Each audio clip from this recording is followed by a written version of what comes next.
अकोट तालुक्यातील ढगा येथील पठार नाल्यात युवकाचा मृतदेह आढळल्याने खळबळ उडाली आहे। मृताची ओळख देऊळगाव येथील सचिन उर्फ अंकुश भटकर अशी पटली असून पोलिसांनी या प्रकरणाचा तपास सुरू केला आहे।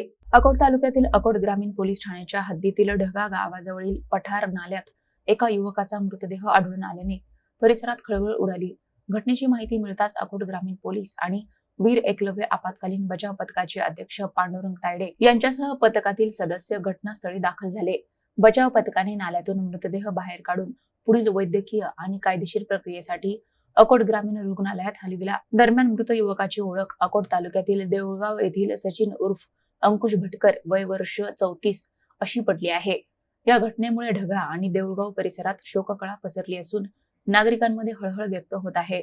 मृत्यूचे नेमके कारण अद्याप स्पष्ट झाले नसून शवविच्छेदन अहवालानंतर अधिक माहिती समोर येणार आहे। अकोट ग्रामीण पोलिसांनी घटनेची नोंद करून सर्व बाजूंनी तपास सुरू केला आहे।